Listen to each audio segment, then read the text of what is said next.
Halo, apa kabar pemirsa TVR Parlemen dimanapun Anda berada? Berjumpa lagi bersama saya Alfa Rizky dalam program TVR 17. Tepat pukul 17 waktu Indonesia Barat kami hadirkan kepada Anda sejumlah informasi paling baru dan menarik seputar kinerja dan kegiatan DPR RI yang telah disajikan oleh redaksi TVR Parlemen. Inilah TVR 17 edisi Jumat 5 Agustus 2022.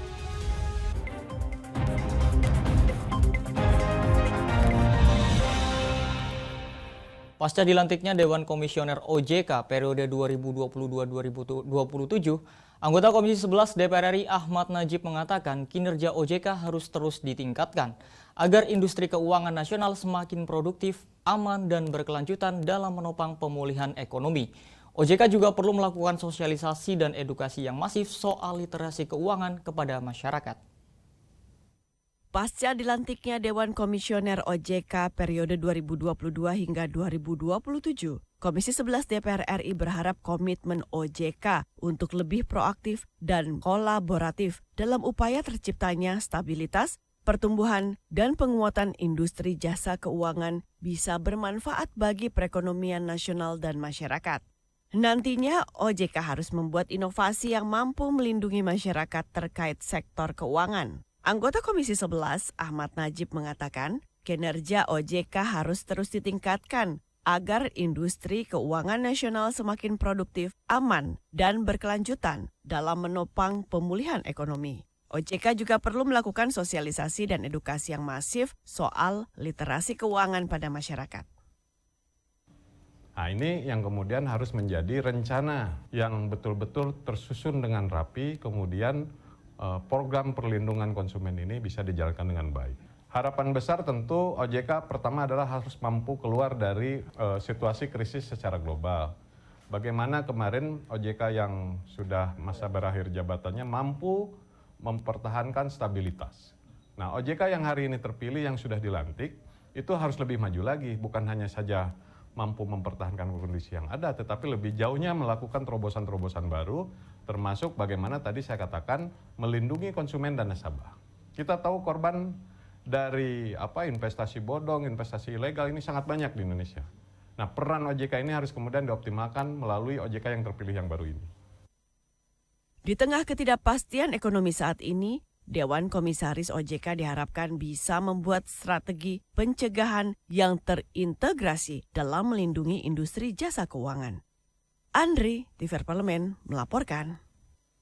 Kita beralih ke informasi selanjutnya pemirsa. Menjelang tahun politik 2024. Komisi 2 DPR RI terus berupaya memberikan pendidikan politik dan demokrasi bagi masyarakat.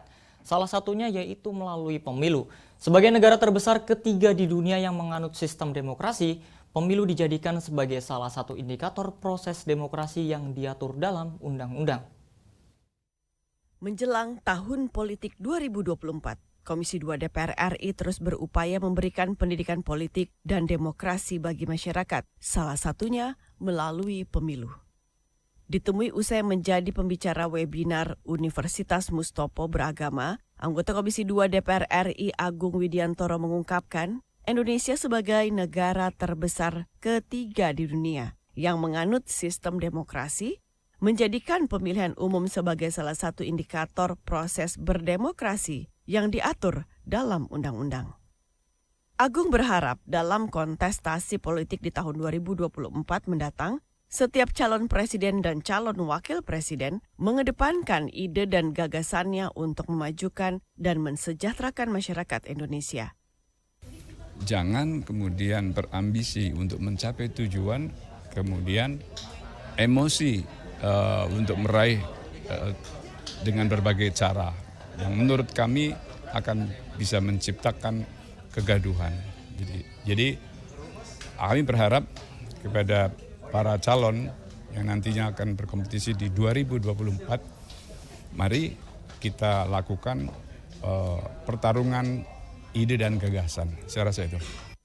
Sementara itu, anggota Badan Legislasi DPR RI Bambang Hermanto meminta masyarakat untuk selektif dalam menyaring informasi yang didapat terkait pemilu.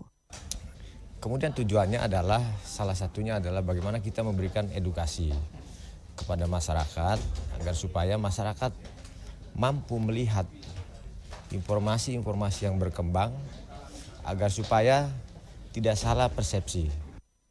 Oke Zulindra dan Ade, TVR Parlemen melaporkan. Di tengah tekanan inflasi global yang terus meningkat, salah satu upaya mengendalikan inflasi dan melindungi daya beli masyarakat adalah dengan menjaga stabilitas harga kebutuhan pokok dalam negeri melalui cadangan stabilisasi harga pangan. Di tengah tekanan inflasi global terus meningkat seiring dengan tingginya harga komoditas berakibat terganggunya rantai pasokan. Diperparah berlanjutnya perang Rusia-Ukraina serta meluasnya proteksionisme, terutama pangan, DPR mendorong pemerintah untuk menjaga rantai pasokan makanan demi menstabilkan daya beli masyarakat. Salah satu upaya mengendalikan inflasi dan melindungi daya beli ialah dengan menjaga stabilitas harga kebutuhan pokok dalam negeri melalui cadangan stabilitas harga pangan. Anggota Komisi 11, Ahmad Najib mengatakan, melalui instrumen fiskal serta kinerja APBN yang positif menjadi momentum pemerintah dalam mengendalikan inflasi dan melindungi daya beli masyarakat, salah satunya dengan terus memberikan subsidi. Tapi pastikan bahwa kebutuhan masyarakat, rakyat kita semuanya terpenuhi. Dan yang lebih penting lagi, kebutuhan itu terjangkau oleh mereka. Bila mana kemudian ada beberapa hal yang kemudian tidak terjangkau, saya rasa solusi salah satu yang bisa ditawarkan oleh pemerintah adalah memberikan perlindungan semacam subsidi. BBM kita tetap berikan subsidinya, agar masyarakat masih bisa menjangkau akibat dari dampak kenaikan harga minyak dunia misalnya. Nah ini salah satu upaya yang saya pikir itu adalah hal yang positif yang telah dilakukan oleh pemerintah. DPR RI mengingatkan pemerintah terus mencermati perkembangan laju inflasi domestik yang menunjukkan tren peningkatan dilihat dari tingginya tekanan sisi penawaran seiring dengan kenaikan harga komoditas dunia dan gangguan pasokan domestik. Andri, TVR Parlemen, melaporkan. Pemirsa, cerita pilu nasib pekerja migran asal Indonesia kembali muncul dari Kamboja.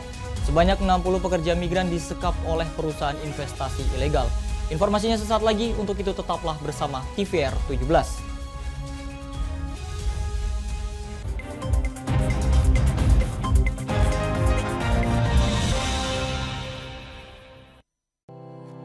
Tugas dan fungsi DPR RI sangat penting bagi negeri ini sebagai pengemban amanat rakyat. Namun tidak banyak yang tahu apa saja fungsi dan tugas dari DPR. DPR mempunyai 3 fungsi pokok, yaitu legislasi, anggaran, dan pengawasan. Ketiga fungsi tersebut harus dilaksanakan dalam kerangka fungsi representasi yang mengedepankan kepentingan rakyat berdasarkan aspirasi masyarakat dan untuk kesejahteraan rakyat. Dari fungsi legislasi, DPR RI mempunyai tugas dan wewenang untuk menyusun dan menetapkan program legislasi nasional bersama dengan pemerintah, menyusun dan membahas rancangan undang-undang, menerima rancangan undang-undang dari DPD, membahas rancangan undang-undang yang diusulkan oleh Presiden ataupun DPD, menetapkan undang-undang bersama dengan Presiden, menyetujui atau tidak menyetujui peraturan pemerintah pengganti undang-undang yang diajukan Presiden untuk ditetapkan menjadi undang-undang. Sementara, fungsi anggaran membahas dan memberikan persetujuan atau tidak memberikan persetujuan terhadap rancangan undang-undang tentang APBN yang diajukan Presiden, memperhatikan pertimbangan DPD atas rancangan undang-undang tentang APBN dan rancangan undang-undang terkait pajak, pendidikan, dan agama, menindaklanjuti hasil pemeriksaan atas pengelolaan dan tanggung jawab keuangan negara yang disampaikan oleh BPK, memberikan persetujuan terhadap pemindahantanganan aset negara maupun terhadap perjanjian yang berdampak luas bagi kehidupan rakyat yang terkait dengan beban keuangan negara. Dan fungsi pengawasan melakukan pengawasan terhadap pelaksanaan undang-undang, APBN, dan kebijakan pemerintah, membahas dan menindaklanjuti hasil pengawasan yang disampaikan oleh DPD terkait pelaksanaan undang-undang mengenai otonomi daerah, pembentukan, pemekaran, dan penggabungan daerah, pengelolaan sumber daya alam dan sumber daya ekonomi lainnya, pelaksanaan APBN, pajak, pendidikan, dan agama. Terima kasih. Video ini dipersembahkan oleh TV dan Radio Parlemen Biro Pemerintahan Parlemen, Sekretariat Jenderal, dan Badan Keahlian DPR RI.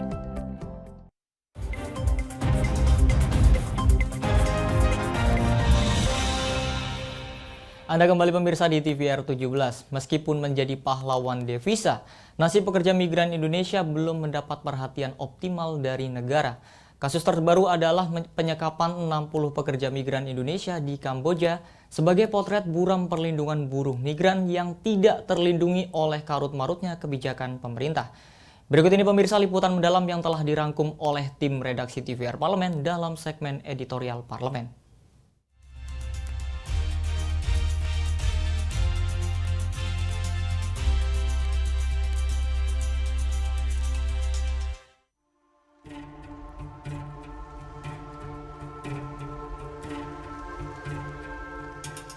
Kisah sedih dari para pekerja migran Indonesia atau PMI di luar negeri seolah tiada henti.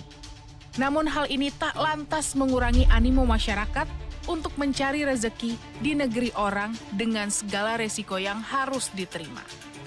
Cerita pilu nasib PMI kembali muncul dari Kamboja.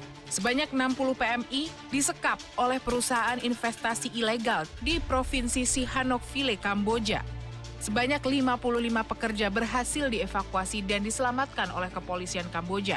Sementara 5 lagi masih dalam proses pemindahan. Komisi 9 DPR RI mendesak pemerintah memperbaiki sistem pengiriman, penempatan, serta perlindungan bagi pekerja migran Indonesia melalui kemudahan perizinan dan implementasi aturan perundang-undangan untuk menutup celah pengiriman pekerja migran Indonesia secara ilegal. Anggota Komisi 9 DPR RI, Kurniasih Mufidayati, meminta pemerintah memprioritaskan perlindungan dan hak hukum bagi para pekerja migran Indonesia. Jadi terkait dengan pelindungan pekerja migran Indonesia, mereka ini kan pahlawan-pahlawan devisa yang harusnya mendapatkan perhatian porsinya lebih besar gitu dari pemerintah. Dan memang pemerintah saat ini harus melakukan pembenahan secara totalitas terkait dengan tata kelola, pengiriman, penempatan, dan juga perlindungan terhadap pekerja migran Indonesia yang sudah berangkat gitu ya. Nah, tantangan paling besar adalah bagi pekerja migran Indonesia yang berangkat unprocedural ataupun non-procedural. Nah, ini juga harus dicegah sedemikian rupa dan kita tahu ini nggak mudah. Tapi secara berkala sebenarnya mungkin kita harus punya roadmap untuk bisa benar-benar menghentikan pemberangkatan secara non-prosedural. Itu harus ada target. Misalnya sosialisasi yang dimasifkan kepada pekerja migran yang CPMI ya, calon pekerja migran yang akan berangkat. Kemudian kemudahan layanan ketika harus memproses administrasinya dipermudah semudah-mudahnya sehingga nggak milih jalan pintas gitu ya. Udah deh, daripada pusing harus ini harus itu, banyak pintu banyak ini, akhirnya memilih potong kompas tapi ternyata malah jadi musibah. Anggota Komisi 1 DPR RI Bobi Adityo Rizaldi meminta pemerintah memperketat pintu keberangkatan luar negeri untuk mencegah pengiriman PMI secara ilegal. Bobi Adityo mengatakan, untuk mencegah kejadian serupa terulang, pemerintah harus membentuk tim khusus yang bertugas melakukan pengawasan dan pemeriksaan dokumen calon pekerja migran yang akan berangkat ke negara tujuan. Kolaborasi penegak hukum antar negara juga harus dilakukan untuk mempermudah koordinasi dan komunikasi saat terjadi temuan kasus. Paling utama adalah pemerintah perlu upaya penangkalan dan deteksi dini. Jadi dalam melakukan pengawasan untuk orang yang pergi ke sana itu perlu ada suatu mekanisme yang bisa menyaring apakah mereka ke sana dengan kesadaran untuk berwisata ataukah memang perjalanan bisnis. Tetapi kalau misalkan untuk bekerja atau yang rentan menjadi human trafficking itu sangat berbahaya dan perlu dideteksi sehingga nantinya aparat penegak hukum juga perlu berkoordinasi sehingga fasilitator human trafficking tersebut atau investasi yang bodong itu bisa terdeteksi lebih dini. Ya paling utama selain adanya upaya penangkalan kan sudah ada titik-titiknya di mana kira-kira masyarakat tersebut bisa direkrut, bisa dikirim. Lantas juga di pintu-pintu bandara mungkin akan lebih ketat lagi untuk di daerah-daerah yang sudah sering kasus seperti ini. Jadi misalkan semua keberangkatan menuju Kamboja itu mungkin perlu ada petugas imigrasi di sana, ada aparat penegak hukum di sana, dan juga aparat dari PPWNI di bandara-bandara. Anggota Komisi 9 DPR RI Neti Prasetyani meminta pemerintah khususnya Kementerian Luar Negeri memiliki sistem registrasi untuk memantau proses penempatan pekerja migran dan kondisi pekerja migran di negara penempatan. Neti juga meminta pemerintah membuat kesepakatan dengan negara tujuan untuk menjamin keamanan, keselamatan, dan kesejahteraan para pekerja migran. Perwakilan kita yang hari ini ada di berbagai negara memiliki data, memiliki sistem registrasi. Berapa orang yang berangkat, kemana saja mereka diberangkatkan, itu idealnya. Sehingga ketika database ini dimiliki oleh Kementerian Luar Negeri yang menjadi leading sektor dari perwakilan Kedutaan Besar Republik Indonesia di berbagai negara penempatan, mereka tidak kesulitan ketika mendapatkan praktek-praktek seperti itu.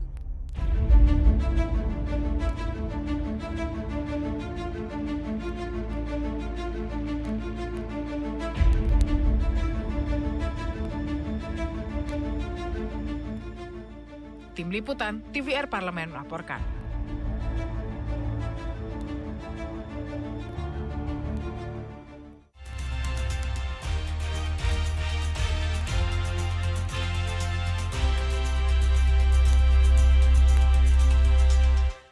Pemirsa, virus cacar monyet menjadi ancaman baru penyakit menular di sejumlah negara.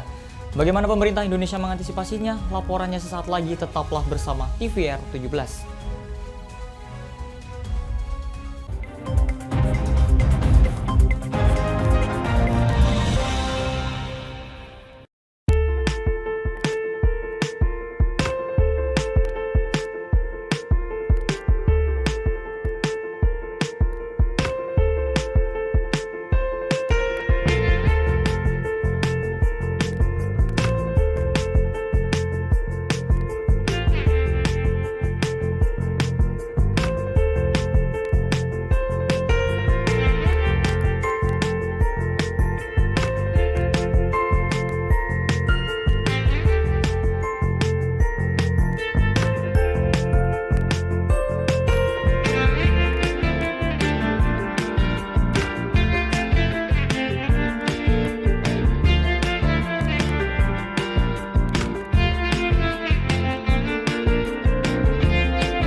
Virus corona menjadi perbincangan dunia.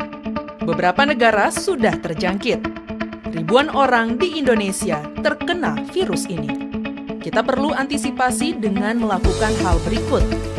Cuci tangan dengan sabun dan antiseptik. Gunakan masker atau penutup mulut saat bersin dan batuk. Masak telur dan daging hingga matang. Hindari kontak dengan hewan. Tidak saling berjabat tangan. Tidak berinteraksi dengan penderita. Jika memiliki demam tinggi, batuk, pilek, gangguan pernafasan, sakit tenggorokan, dan letih lesu, segera periksakan ke dokter. Waspada virus corona, cegah penyakit sejak dini. Dipersembahkan oleh TVR Parlemen, Biro Pemberitaan Parlemen, Sekjen dan DK DPR RI.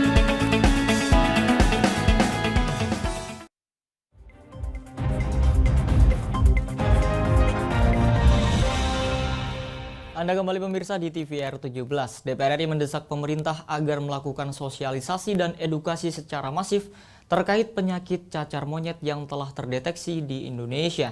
Langkah ini diyakini dapat mencegah kepanikan dan disinformasi di tengah masyarakat. Baik pemirsa, untuk lebih lengkapnya berikut laporan dari rekan kami Rini Reski dengan anggota Komisi 9 DPR RI.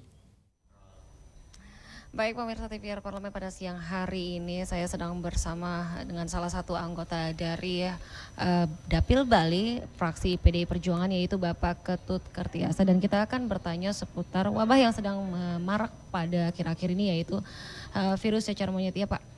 Untuk pertanyaan yang pertama, saya mau bertanya tentang virus cacar monyet. Dari virus cacar monyet ini sendiri, apa sih Pak perbedaan dengan cacar yang biasa? Ya, sekarang kan lagi berkembang banyak penyakit-penyakit yang sebelumnya tidak ada, dan itu kemungkinan besar kan karena kerusakan ekosistem, perilaku masyarakat. Nah, tentu ini harus diantisipasi sebaik mungkin oleh pemerintah.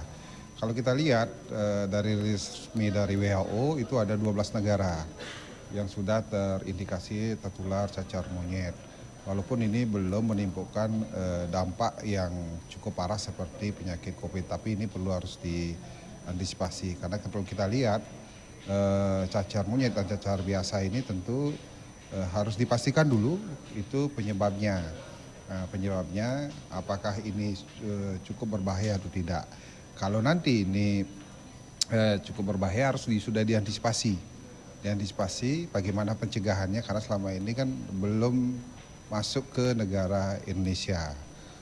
Tetapi ini harus sudah menjadi catatan dari Kementerian Kesehatan, dan nanti pun kita juga akan nanti minta penjelasan dari Kementerian Kesehatan, bukan saja masalah cacar monyet aja, tapi masalah kejelasan tentang hepatitis juga, termasuk penyakit-penyakit yang lain yang selama ini jangan sampai penyakit seperti sebelumnya, seperti COVID ini, kita ketika ada penyebaran yang tentu berdampak kepada kesehatan itu nanti kita jadi terlambat. Seperti COVID kemarin ini kan rata-rata negara-negara termasuk kita ini kan belum siap menghadapi daripada akibat penyakit-penyakit yang ada, yang sebelumnya kita tahu kita anggap remeh itu COVID-19, kita anggap seperti flu burung dan sebagainya, ternyata itu kan berdampak. Begitupun terhadap cacar monyet ini. Karena kita lihat sekarang ini penyebaran sudah hampir 12 negara, berarti ini sudah cukup intens penyebaran, walaupun gejalanya ini belum kita lihat menimbulkan gejala yang signifikan seperti kematian dan sebagainya. Nah, itu tadi Pak, sudah 12 negara yang memang sudah mengkonfirmasi terdeteksi virus cacar monyet. Nah, untuk Indonesia sendiri sebelum masuk ke Indonesia, apa pencegahan yang harus diantisipasi nih Pak? Ya, pertama harus dilakukan kita sekarang kan sudah masih ditekankan ya prokes ini tetap, karena bagaimanapun virus ini kan bisa melalui cairan tubuh, bisa juga nanti kan melalui cairan dan sebagainya, prokes. Nah, yang kedua ini harus mengoptimalkan peran daripada imigrasi di karantina, sehingga negara-negara yang sudah tercacar ini harus sudah dilakukan, dicari database-nya. Berapa sih yang kena di sana, kemudian penyebarannya harus juga diantisipasi apakah ini berdampak jangka panjang atau apalagi sampai kematian. Ini harus sudah dari awal dicari, diidentifikasikan oleh Kementerian Kesehatan bersama dengan Kementerian Luar Negeri, sehingga nantinya kalau nanti menimbulkan efek yang lebih parah atau apalagi sampai kematian ini kita sudah cepat mengantisipasinya. Perlu dilakukan karantina untuk 12 negara yang sudah terdeteksi virus cacar monyet ini. Nah, apakah nantinya akan ada vaksin lanjutan nih setelah vaksin COVID-19? Apakah akan ada vaksin untuk cacar monyet ini sendiri Pak? Saya kira nanti ini kan kita sudah mulai mengembangkan vaksin segala bentuk penyakit, kan begitu. Termasuk juga kan sekarang sudah mau kita kembangkan penyakit cikungunya, itu kan juga virus juga. Penyakit hepatitis, penyakit juga dengue atau demam berdarah. Itu segala bentuk vaksin ini sudah mulai dikembangkan terhadap kemungkinan berapa penyakit. Tentunya dalam hal ini, tapi tentu yang menjadi prioritas ini adalah sekarang ini apa yang menjadi penyakit itu yang sudah menyebar itu sudah harus dipikirkan, apakah sudah di karantinanya, itu yang terpenting kan begitu. Data-data itu harus lengkap diinformasikan kepada publik. Jangan sampai nanti pertama adalah jangan sampai tidak salah publik mengakses terhadap cacar ini dan juga tidak menimbulkan rasa ketakutan. Tetapi tetap kita waspada, terutama mengantisipasi agar jangan sampai nanti penyakit ini bisa menyebar Dan tentu kalau nanti dampaknya ini harus itu yang terpenting dipikirkan, apakah dampak itu serius ataukah itu hanya sekedar cacar-cacar seperti biasa. Ya, baik Pak, terima kasih waktunya Pak. Dan demikianlah pemirsa TVR Parlemen, sekian obrolan dari saya bersama dengan anggota DPR RI Dapil Bali yaitu Bapak Ketut Kertiasa. Kembali ke studio. Baik pemirsa, sesaat lagi kami hadirkan kepada Anda sorotan media nasional seputar isu-isu terkini serta tanggapan dari anggota DPR RI. Usai jeda tetaplah di TVR 17.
Terima kasih pemirsa, Anda masih bersama TVR 17.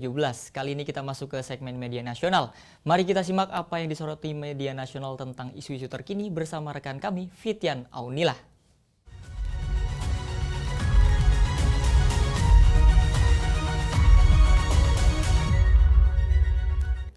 Pemirsa TVR Parlemen, mari kita bahas apa saja yang menjadi headline media online hari ini. Yang pertama mengenai implementasi penghapusan kendaraan bermotor jika tidak membayar pajak selama 2 tahun. Nah, di sini bisa kita lihat Wakil Ketua Komisi 5 DPR RI, Syaifullah Tamliha, meminta pemerintah menunda rencana penghapusan data kendaraan bermotor dengan pajak surat tanda nomor kendaraan atau STNK yang telah mati selama 2 tahun dan lebih. Menurut Syaifullah, sebaiknya pemerintah menunda dan bersabar karena tentunya penerapan aturan ini akan berdampak luas. Penerapan rencana penghapusan data kendaraan ini akan secara otomatis mengubah status awal kendaraan dari legal menjadi bodong atau tidak terdaftar. Dengan begitu, rencana tersebut akan berdampak pada 40 juta kendaraan bermotor di Indonesia yang terancam disita Kepolisian Republik Indonesia sebagai bagian dari penertiban. Ketentuan tersebut sesuai dengan Undang-Undang Nomor 22 Tahun 2009 tentang Lalu Lintas dan Angkutan Jalan. Pada pasal 74 ayat 3 diatur bahwa kendaraan bermotor yang telah dihapus sebagaimana dimaksud pada ayat 1 tidak dapat diregistrasi kembali. Dan rencananya peraturan ini akan segera diimplementasikan. Nah, selanjutnya yang juga menjadi sorotan di media online hari ini terkait kenaikan tiket masuk Taman Nasional Pulau Komodo di Labuan Bajo, Provinsi Nusa Tenggara Barat yang ditentang penyelenggara wisata sekitar dan kini berujung penangkapan demonstran. Nah, di sini bisa dilihat di layar kaca pemirsa, menanggapi masalah ini Wakil Ketua Komisi 10 DPR RI Dede Yusuf meminta pemerintah menunda kenaikan tarif masuk ke Taman Nasional Komodo yang kini menjadi 3,75 juta rupiah. Dede Yusuf ingin pemerintah berkomunikasi dengan DPR sebelum membuat keputusan tersebut. Pasalnya selama ini belum ada komunikasi antara pemerintah dengan DPR soal kenaikan tersebut. Kenaikan tarif Taman Nasional Komodo ini juga semakin pelik dengan adanya aksi mogok yang dilakukan pelaku wisata di Labuan Bajo. Mereka menolak kenaikan tarif karena dikhawatirkan akan membuat penghasilan mereka menjadi berkurang. Belum juga bangkit karena COVID-19, mereka harus menanggung resiko dari naiknya tarif ke Taman Nasional Komodo. Anggota Komisi 10 DPR RI lainnya, Andreas Hugo Pareira, mengungkapkan rencananya untuk meminta Komisi 10 DPR agar segera membuat rapat dengar pendapat bersama pihak-pihak terkait untuk menyelesaikan permasalahan kenaikan tarif Taman Nasional Komodo ini, khususnya memanggil Kementerian Pariwisata. Sementara anggota DPR RI asal Nusa Tenggara Timur, Ahmad Yohan, meminta Polri membebaskan para demonstran. Menurut Ahmad Yohan, aparat kepolisian harus lebih menggunakan cara-cara persuasif ketimbang mobilisasi pasukan di lapangan. Menurut Yohan, demonstran menolak tarif Taman Masuk Nasional Komodo oleh pelaku usaha pariwisata adalah aspirasi yang wajar. Kemudian Asosiasi Travel Agent Indonesia setempat mengungkapkan bahwa lebih dari 10.000 wisatawan domestik dan mancanegara tercatat telah membatalkan kunjungan ke Labuan Bajo akibat kenaikan harga tiket masuk Pulau Komodo, dan kerugian pun kini ditaksir mencapai miliaran rupiah. Nah, itu tadi pemirsa headline media online pada hari ini mengenai 2 tahun tidak bayar pajak, kendaraan pemirsa akan menjadi bodong dan terancam disita polisi. Kemudian soal kenaikan tarif masuk Pulau Komodo yang naik mencapai 3 jutaan rupiah yang ditentang banyak pihak. Kembali ke rekan Alfat.